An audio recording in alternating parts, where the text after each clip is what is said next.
Recognize Mr. Crane for 5 minutes questions. Thank you, Mr. Chairman. Thank you to everybody on the panel for showing up today. I want to start my comments with pointing out that Ranking Member Thompson, in his opening remarks, stated that this isn't a serious oversight hearing. It's just another dog and pony show. The focus and title of this hearing is the financial cost of the Mayorkas open border. Let's start with you, Mr. Lyons. Are the financial costs that Arizona's citizens are having to cover serious to you? 100% every day. Can you expound on that a little bit, sir? Well, we've taken resources that could have been deployed elsewhere and put them towards border security. First and foremost, our border security task force, but then additionally down to from the state down into the counties, additional tools for their toolbox that they would be able to use in conjunction with Border Patrol after Border Patrol has had some of their tools removed. Mr. Borelli, same question to you. Are the costs that New Yorkers are facing, are they serious? Yes, they're the equivalent of up to 15% of our budget if the numbers play out the way they're expected to. Are there members and citizens that you know of that are asking you, do you hear the chit-chat, the talk, why isn't Congress doing anything about this? Do you hear that when you're at home, sir? I certainly do.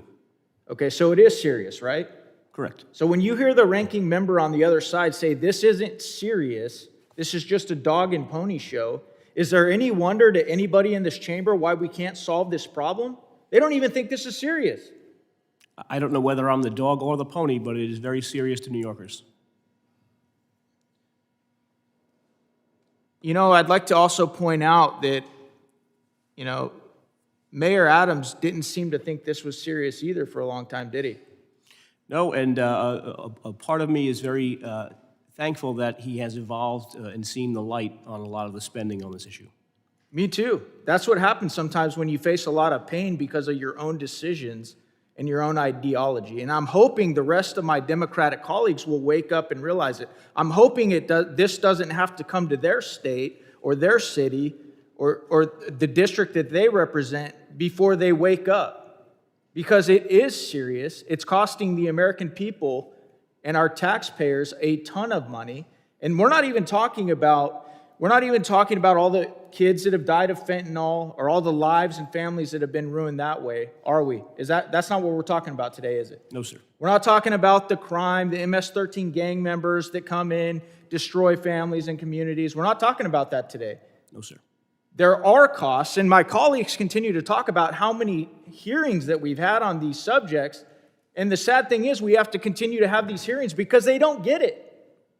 We keep saying it because they don't get it, and we keep saying it because we represent American citizens who are like, what is going on?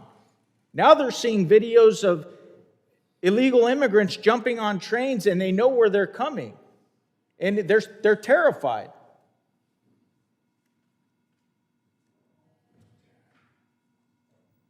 Mr. Lyons, I know there's been some issues down in Arizona and specifically in Yuma with the hospital down there, and just how this situation has really burdened the health system down there. Can you go into that, sir? We have seen surges that have resulted in large numbers of people being taken directly to Yuma Regional Medical Center. We have seen women approaching the border in labor. I've witnessed that multiple times, to the point where our emergency room and our maternity ward was overrun. We have one local hospital that is a community hospital. It's a land grant hospital with a board, and they have disproportionately borne a cost of more than $26 million that has not been reimbursed.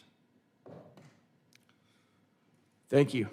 You know, it's interesting to me, not only we talked about the fact that my colleagues don't even think this is serious, that this is just theater, but I also want to point out that out of one side of their mouth, they'll say, hey, we want to help you solve this problem. And then several of my colleagues on the other side went along to say, but we need to continue to welcome these folks into the country and then pointed out all the economic benefits that come with them. Did you guys notice the difference, how they're talking out of both sides of their mouth, like, hey, we want to help you solve the problem, but it's really not a problem, it's actually a benefit. Mr. Borelli, did you notice that at all? With all the, I did. I mean, we've talked about work authorizations, which may be a solution for the population, but it's not a solution if the next group of people can come tomorrow and the next day and the day after that.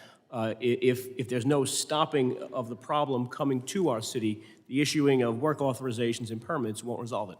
Mr. Lyons, did you notice that? Absolutely. I think that first and foremost, because this is the Committee on Homeland Security, we need to secure the border, and then we can start talking about lawful immigration. Thank you, Mr. Lyons. Thank you, Mr. Borelli. Mr. Chairman, I yield back my time.